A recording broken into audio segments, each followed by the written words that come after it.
Chairman Rubio, Vice Chairman Warner, members of the committee, it's an honor to be here before you today as the President-elect's nominee to be the Director of National Intelligence. And I particularly appreciate your holding this hearing today in light of the searing events of the last 2 weeks. The fact that you have not allowed these events to interrupt the work of the committee on behalf of the American people, and that you continue to operate on a bipartisan basis, something this committee I know is known for, is a testament to all of you and an example that I profoundly admire. I am also very grateful to Senator Coates for his kind introduction, for his extraordinary service, and for his wise counsel during this period, and for standing with me in support of an institution and a community that we both love. And finally, I want to say how eternally grateful I am to my husband, David, who's with me today, for his love, his support, his wisdom, his patience, and perhaps most of all, his sense of humor for the last 29 years that we've been together. If I have the honor of being confirmed, I look forward to leading the intelligence community on behalf of the American people, to safeguarding their interests, advancing their security and their prosperity, and to defending our democracy, our freedom, and our values. This role comes with clear responsibilities: advising the President and his senior advisors to inform their consideration of critical national security issues, synchronizing and prioritizing collection, analysis, and counterintelligence efforts across the intelligence community, ensuring that our intelligence work is effectively integrated and focused on the threats of today and tomorrow, responsibly stewarding and allocating our resources, promoting strong national security relationships with both our allies abroad and with our partners here at home, and engaging directly and regularly with the Senate and House Intelligence Committees on each of these priorities. All of these responsibilities are essential to a strong and effective national intelligence program. But perhaps the greatest challenge to be faced by the next DNI, internally and externally, including with the workforce, this committee, and the public, is building the trust and confidence necessary to protect the American people. To be effective, the DNI must never shy away from speaking truth to power, even especially when doing so may be inconvenient or difficult. To safeguard the integrity of our intelligence community, the DNI must insist that when it comes to intelligence, there is simply no place for politics ever. The DNI must prioritize transparency, accountability, analytic rigor, facilitating oversight and diverse thinking, not as afterthoughts, but as strategic imperatives that bolster our work and our institutions.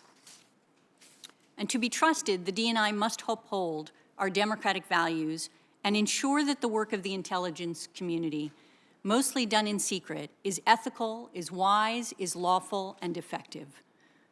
And I commit to you, if confirmed, that I will live in accordance with these principles and the ethos they represent, with the aim of restoring trust and confidence both within the intelligence community and among those we serve and protect. I will also seek to support and elevate the workforce and the mission. The intelligence community is made up of people with unparalleled dedication and expertise, public servants who are mission-focused and who play an indispensable role in protecting the country from the most dangerous threats without fanfare or fame, but simply through diligence. I've had the great honor to work with them before, to see their extraordinary skill and bravery up close and their patriotism, and it would be the honor of a lifetime to lead them. My intention would be to sustain and build on the tremendous work of intelligence professionals by recruiting and retaining diverse talent, promoting innovation in every aspect of our work, and fostering a culture that is ethical, nonpartisan, accountable, and aligned with the values we share as a country. The DNI must also, in my view, set a strategic vision for the work of the intelligence community that looks beyond the immediate horizon to ensure we are well postured to address developing threats and take advantage of new opportunities as they arise, promoting national resilience, innovation, competitiveness, and shared prosperity. And this means ensuring that the intelligence community has the capacity to understand, warn, protect, and defend the United States against the threats we face. This includes threats from traditional state actors, as well as evolving and critical transnational threats, including climate change, cyber attacks, terrorism, global organized crime and corruption, disinformation campaigns, and more. Our capabilities must be aligned, strategically prioritized, and integrated to be effective. For instance, we should provide the necessary intelligence to support long-term bipartisan efforts to outcompete China, gaining and sharing insight into China's intentions and capabilities, while also supporting more immediate efforts to counter Beijing's unfair, illegal, aggressive, and coercive actions, as well as its human rights violations whenever we can. And at the same time, the DNI should see to it that the intelligence community's unique capabilities are brought to bear on the global COVID-19 crisis around the world, while also addressing the long-term challenge of future biological crises, enabling U.S. global health leadership and positioning us to defend and detect future outbreaks before they become pandemics. And here at home, we must strengthen our cybersecurity, safeguard our critical infrastructure, and turn the ongoing technological revolution from a threat to an advantage by integrating new technologies to improve the capacity and superiority of our intelligence into the future. And of course, none of these aims can be achieved without a foundation of trust, which requires accountability, including through support of the Inspector General function, the protection of whistleblowers, and transparency. I believe deeply that the American people should know as much as possible about what their intelligence agencies are doing to protect them, consistent with the need to safeguard sensitive sources and methods. And if I am confirmed, I will strive to achieve that.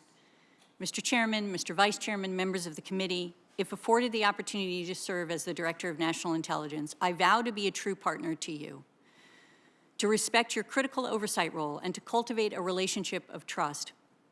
It is a promise that I extend not only to this committee and your colleagues, but also to the American public, to the American people, every one of whom deserves a government worthy of their trust. And I look forward to earning that trust and to answering your questions today. Thank you.